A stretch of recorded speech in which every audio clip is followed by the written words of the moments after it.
shock culture yang kakak temuin saat berkuliah atau nyampe lah setahun di sana, kuliah di sana tuh apa aja? Yang paling saya keinget adalah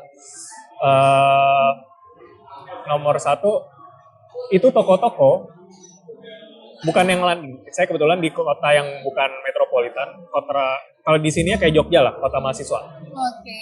Jadi nggak banyak fasilitas yang nggak seperti London ya. Dan itu jam 5 udah pada tutup.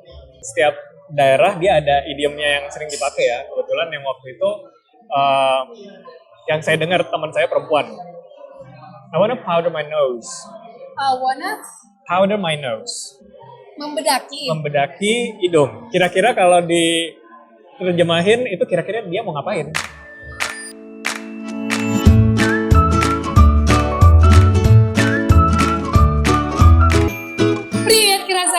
Welcome back to my YouTube channel Clara Yogi. Jangan lupa ya keep support my YouTube channel, caranya gampang banget. Subscribe, like, comment, share sebanyak-banyaknya, dan jangan lupa juga follow my Instagram @clara_yogi. Well terus ya, kali ini kita akan membahas sesuatu yang pastinya fresh juga ya. Ini tentang pengalaman-pengalaman anak-anak di perantauan negeri orang. Nah, kira-kira seperti apa? Tapi sebelumnya, buat kalian yang belum pernah lihat sebelumnya ya, belum kenalan, kita kenalan dulu. Tapi buat teman-teman yang udah subscribe lama pasti udah kenal lah ya, wajah yang familiar alias tidak asing lagi. Siapa lagi kalau bukan Bang Tommy. Hai Bang. Halo, privyet. Oh ya, asik, langsung privyet ya. Kalau bahasa Inggris ya hai ya. Hai, halo. Hello. Oke, Bang Tommy, kali ini kita mau share buat terus ya tentang pengalaman berkuliah di luar negeri. Tapi sebelumnya boleh dong di-spill, kalau teman-teman udah tahu karena aku pernah kuliahnya di Rusia. Nah, Bang Taufik sendiri? Saya kebetulan dulu kuliahnya di Inggris, Southampton. Aku tuh pengen banget tahu bisa ke London, tapi sampai sekarang belum sampai. Belum ya, bukan berarti nggak bisa ya kan? Tapi bagus ya sih? Bagus banget. Iya. Udah pernah ke Rusia belum? Belum. Oh yes, satu-satu. Sama-sama belum pernah mengunjungi negara yang pernah kita belajar di sana ya. Nah, Bang Taufik, kenapa sih memilih UK dari sekian banyak negara yang ada di muka bumi ini? Jadi ceritanya agak panjang nih. Oke. Jadi awalnya itu ada dua pilihan waktu pilih S2. Yang jelas di luar negeri, yang berbahasa Inggris. Oke, apakah di Amerika atau di Inggris? Waktu itu saya sempat pilihannya ke Amerika, tes juga, keterima di salah satu universitas di Amerika, di Tampa University. Di mana? Tampa University of Tampa. University of Tampa. Ya, Florida. Nah, terus juga satu lagi saya juga cari-cari di Google, kira-kira Inggris itu ada semacam Ivy League nggak ya? Oh ternyata ada, namanya Russell Group. Oke, dalam Russell Group itu ada apa aja? Ya udah, saya coba salah satu si Southampton ini. Dan dapat di situ. Terus saya juga lihat rankingnya, wah kayaknya lebih bagus ya. Jadi pertama secara ranking tuh. Yang kedua, saya memang bisa bahasa Inggris dari kecil, les-les gitu. Tapi gayanya American karena kebetulan yang ngajar juga logatnya logat Amerika.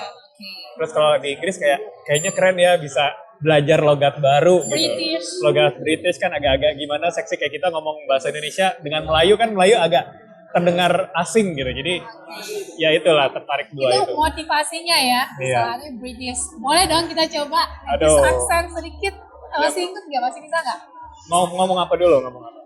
Apa aja yang benar-benar kayak British banget. Kalau kakak ngomong itu kayak berata Londoners. Karena kalau orang kebanyakan pasti kan hubungannya sama would you like a cup of tea? Would you like a bowl of water? Ya kan jangan, kita yang agak random ya. Apa ya random? Saya agak ngambil aksen utara. Oke. Dan ini utara mungkin sama selatan beda. Beda jauh. Ya, utara tuh makin ke utara itu makin nggak jelas di telinga. Oke, aku pengen yang nggak jelas itu. Mungkin kalau di saya jadinya lebih jelas karena kan udah lama gitu. Nah, mungkin ini. Apa ya, ngomong apa dulu ya? Di sana misalnya kalau ngomong good luck, kita kan dengarnya good luck ya. Di sana good luck. Penampilan bagus dong. Iya, makanya waktu itu juga ada teman yang dari utara gitu. Dia ngomong, yes, good luck. What? Oh, you mean good luck? Oh, yes, good luck. And I've got my bracelet from my mom. Apa, Bingung kan? Apa tadi? I've got a bracelet from my mom. Oh oke. Tapi dia ngomongnya I've got a bracelet from my mom. Mom. Jadi Oke. ada logat-logat yang, ini ngomong apa sih? Waduh aku kalau kesana kayaknya nanya 10 kali apa. Iya makanya. Bisa digambar tuh kayaknya ya. Saking gak jelasnya mereka ngomong ya. Itu seru. Iya, Belajar betul. kayak gitu kira-kira berapa lama tuh? Saya harus ngeriset. Serasa kayak belajar bahasa baru, kecuali tentang grammar ya. Cara saya ngomong, beberapa kata, itu ada yang berbeda dari bahasa Inggrisnya Amerika. Segampang terong aja itu beda. Kayak gitu. Di Inggris itu ngomongnya aubergine. Tapi kalau Amerika dia eggplant. Oke. Itu aja beda gitu. Jadi belum lagi pengucapannya beda. Ada beberapa, kalau di yang Inggris Amerika dia pakai Z, tapi kalau di Inggris itu pakainya S. Organization itu dia tulisannya pakai S. Kalau Amerika dia pakai Z. Oke. Jadinya bener-bener makin tahu perbedaan Inggris American sama yang British ya. Ya. Nah, Kak Taufik, aku pengen tahu nih, kemarin kuliah di Southampton University ya, jalur kesana itu jalur beasiswa atau seperti apa?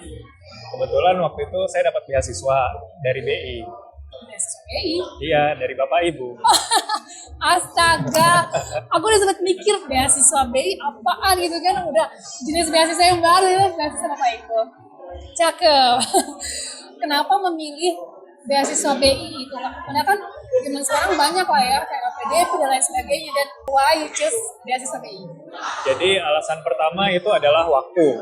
Jadi gak lama setelah lulus S1, saya mikir, waduh kalau misalnya kelamaan, karena untuk proses beasiswa biasanya ada jadwalnya, proses interview dan segala macam. Jadi kalau misalnya harus menunggu proses itu udah terlalu lama, mungkin saya sambil nyambi, sambil sekolah, sambil menunggu apply itu juga sambil kerja dulu. Kalau udah terlanjur ngerasain kerja nanti makin males gitu takutnya. Itu alasan yang pertama.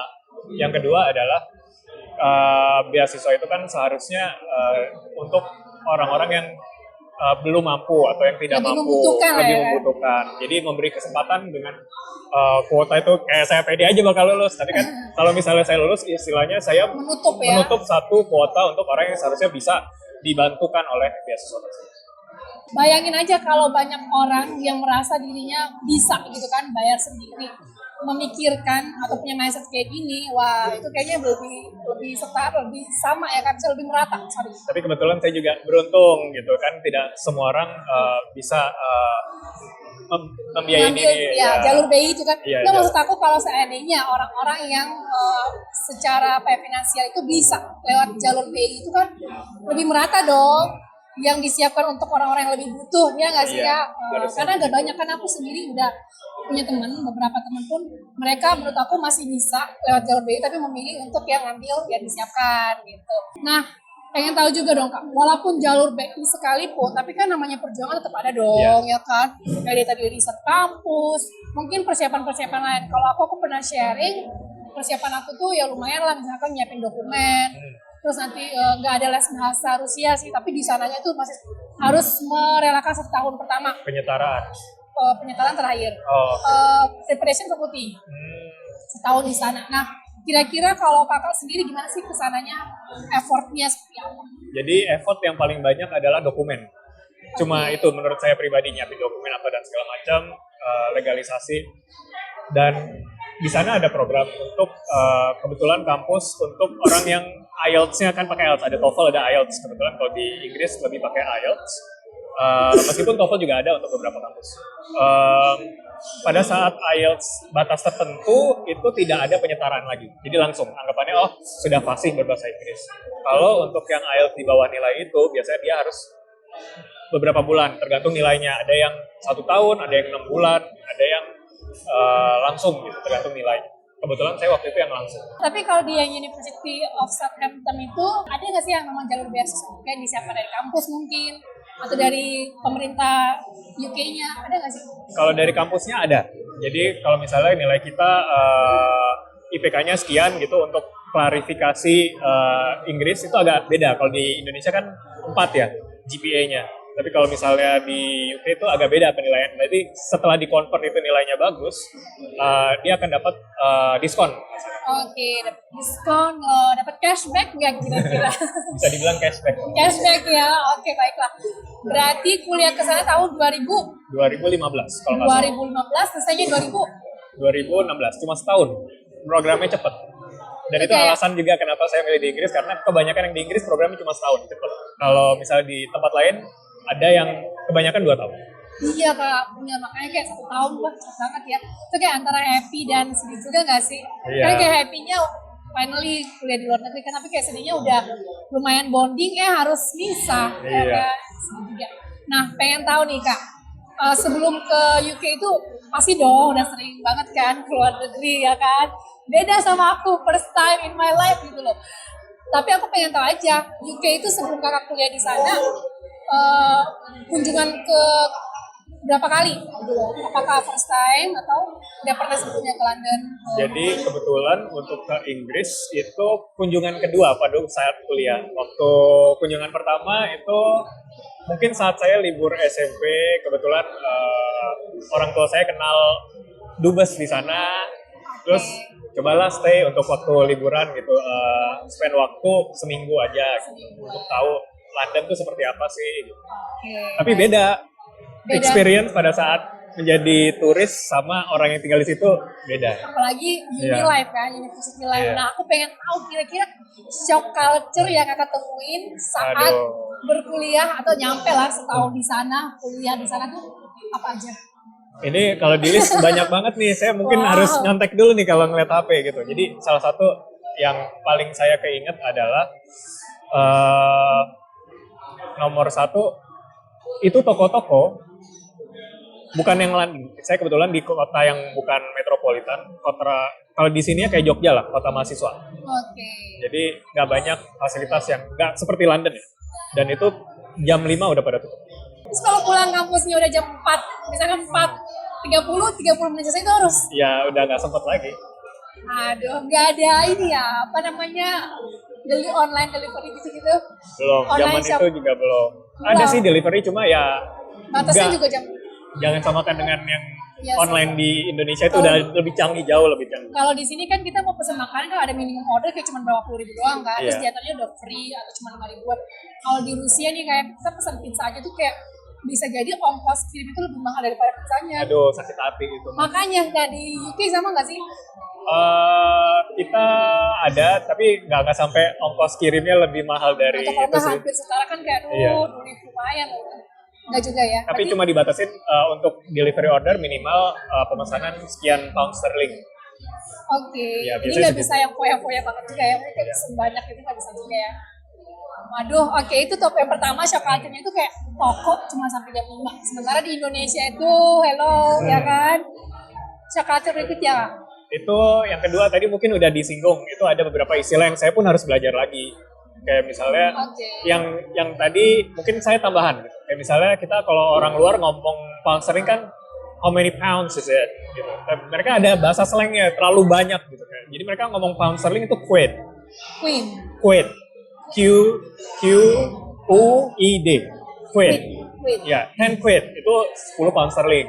10 quid. Terus 10 itu juga ada bahasa slangnya lagi. Bukan Ini harganya berapa? Tenner. Kalau 5, 5 ah. banyak banget apa namanya slangnya ya, lokal slangnya. Slang sama idiom. Slang sama idiom. Ada idiom yang bener-bener kayak berkesan banget gitu nggak sih kak? Ya mungkin dia mendekati ke misalkan makian atau kata-kata mutiara atau mungkin kata pujian atau kata-kata yang lucu banget di Indonesia gitu. Ada nggak sih? Oke, ini biasanya tergantung setiap daerah dia ada idiomnya yang sering dipakai ya. Kebetulan yang waktu itu yang saya dengar teman saya perempuan. I wanna powder my nose. Wanna Powder my nose. membedaki. Membedaki hidung. Kira-kira kalau diterjemahin itu kira-kira dia mau ngapain? Ya itu membedaki hidungnya. Enggak. Dia Terus mau dia ke toilet. Bingung kan? Jauh banget ya dari hidung ke toilet. Mohon maaf. Karena jauh kan banget. di toilet ada kaca tuh. Nah, dia bedakinnya itu. Jadi kan Oh. ya gitu harus kayak mikir dulu dia ini maksudnya apa ya? Terus ada lagi nggak shock culture lainnya? Di sini tuh orangnya sangat peduli dengan cuaca. Tempat saya waktu itu jarang banget dapat sinar matahari, agak susah. Apalagi orang bilang summer gitu. Misalnya selama satu musim summer paling cuma beberapa hari dapat matahari, itu pun cuma seiprit. Jadi kalau misalnya ada matahari, itu mahasiswa-mahasiswa pada ngerumput semua. Maksudnya nggak bisa ngeliat rumput nganggur, mereka akan jorokan badan sambil baca, sambil belajar, apa segala macam gitu. Benar-benar mengejar matahari banget Iya. ya. Basa-basinya pun berhubungannya sama cuaca. Cuacanya jelek, cuacanya lagi bagus ya pasti gitu. Seringnya. Jadi cuaca itu bisa jadi basa-basi buat memulai obrolan gitu juga Iya. ya. Wah, luar biasa banget ya. Kira-kira satu hal yang benar-benar membedakan, kakak kan pernah di kota pelajar di Indonesia, Jogja dong, lulusan Iya. UGM cuy, senggol dong. Terus yang keduanya juga masih di kota pelajar yang ada di UK, Southampton. Ada nggak sih satu perbedaan yang benar-benar kayak sama kota pelajar tapi kok beda banget? Pengalaman belajarnya mungkin di kampus. Kalau pengalaman belajar di kampus itu sangat beda. Jadi lebih saya dapat work life balance, sangat dapat work life balance di sini. Jadi dengan benar-benar jadwal untuk istirahat, untuk ekstrakurikuler, untuk kuliah, untuk tugas, somehow saya merasa lebih dapat pada saat di Inggris ketimbang pada saat saya di Jogja. Wow. Tapi aku setuju sih. Kalau di Rusia gimana? Kalau di Rusia itu misalkan jamnya udah selesai nih ya, tuh walaupun dosennya mau masih ngoceh, kita langsung berdiri aja, langsung leave ke gitu. kelas juga nggak apa-apa. Maksudnya itu kan jatuhnya on time ya, ya kan? Kalau di sini kan ditambah 30 menit pun mau nggak mau, karena kayak siapa yang berani gitu kan sama dosen, dan itu kan jatuhnya nggak sopan ya. Kalau itu enggak.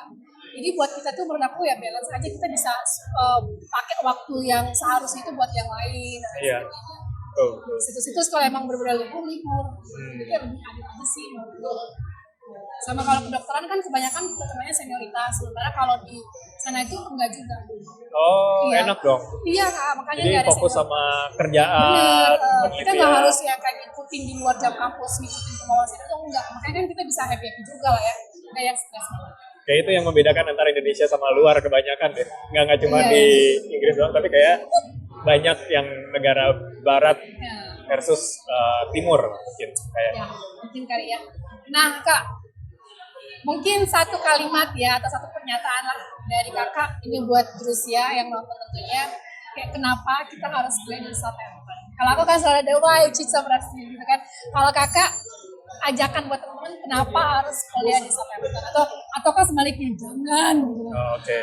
Saya ngerekomendasiin di Southampton kalau yang pertama ngincer salah satu Ivy League-nya Inggris. Kalau di sana namanya Russell Group. Satu. Yang kedua kalau memang spesialisasi Southampton salah satunya adalah bidang astronomi aerodinamika. Nah, itu yang bikin dia spesial di kampus lain selain Southampton itu mungkin untuk ranking studi itu di bawah. Dua. Yang ketiga, kalau memang fansnya The Saints, jadi yang klub bola Soton itu di situ kan, tuan rumah. Sisanya, oh ya, kalau di situ kota pelabuhan, jadi itu tempat Titanic pertama kali berangkat itu dari situ. Wow. Jadi untuk orang-orang yang tertarik dengan empat itu, ya bisa lah ke Southampton. Southampton ya. Nah, seru banget ya kayaknya ya. Kalau disuruh balik lagi mau nggak? Mau banget. Mau. Satu pertanyaan penutup. Ini harus ada keponya dong. Aduh. Dapat orang sana nggak? Aduh, dapat. Wow. Orang dapet, Manchester. guys. Orang Manchester. Kenapa nggak dibawa pulang? Ya nggak sih?